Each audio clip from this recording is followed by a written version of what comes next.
નમસ્કાર દર્શક મિત્રો થોડાક દિવસ પહેલા ગુજરાતના દરેક જિલ્લામાં ગરીબ કલ્યાણ મેળો યોજાયો હતો અને જેમાં દરેક યોજનાના લાભાર્થીઓને બોલાવવામાં આવ્યા હતા અને જેમાં મારે પણ આમંત્રણ આવ્યું હતું કેમ કે હું પણ એક યોજનાનો લાભાર્થી હતો। મોટા ભાગના લોકો માનવ ગરિમા યોજના અને માનવ કલ્યાણ યોજનાના લાભાર્થી હતા અને આ યોજના હેઠળ સાધન સહાય અને કીટ વિતરણ કરવામાં આવી હતી, જેમાં હું માનવ ગરિમા યોજના હેઠળ બ્યુટી પાર્લર કીટનો લાભાર્થી હતો। તો મિત્રો આ વિડીયોમાં હું તમને જણાવવાનો છું કે જો તમારે પણ બ્યુટી પાર્લર કીટ યોજનાનો લાભ લેવો હોય તો તેની પ્રોસેસ શું રહેશે એ હું તમને આ વિડીયોમાં बतावવાનો છું। અને પહેલા મારી એક વિનંતી છે કે તમે વિડીયોને લાઈક કરજો અને ચેનલ પર નવા હોય તો ચેનલને સબસ્ક્રાઇબ કરજો।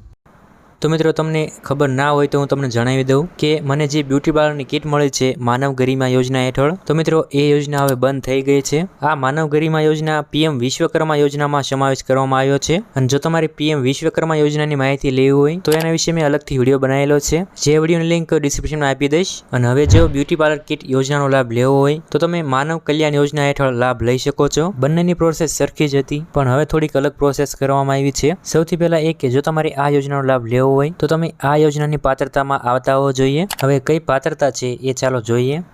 તો એમાં અરજદાર ગુજરાત રાજ્યનો વતની હોવો જોઈએ, ત્યારબાદ અરજદારની ઉંમર 18 થી 60 વર્ષની વચ્ચે હોવી જોઈએ અને આ યોજનાનો લાભ સમાજના પછાત અને આર્થિક રીતે નબળા લોકોને મળશે। એસસીબીસી, ઈબીસી, એસસી, એસટી જાતિમાં આવતા લોકો આ યોજનાનો લાભ લઈ શકે છે। ત્યારબાદ અરજદારના કુટુંબની વાર્ષિક આવક રૂપિયા 6 લાખ કરતાં વધુ ન હોવી જોઈએ। હવે મિત્રો આ યોજનામાં ફોર્મ ભરવું હોય તો એમાં અમુક દસ્તાવેજની જરૂર પડે, તો ફોર્મ ભરવા માટે કયા કયા દસ્તાવેજની જરૂર પડશે એ જોઈએ।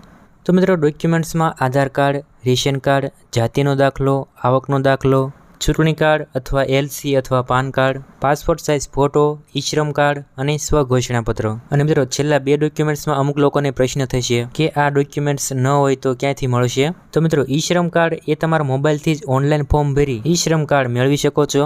માત્ર 5 થી 10 મિનિટમાં તમે ઈ શ્રમ કાર્ડ બનાવી શકો છો અને એના વિશે મેં અલગથી વિડીયો બનાવેલો છે, જેની લિંક ડિસ્ક્રિપ્શનમાં આપી દઈશ।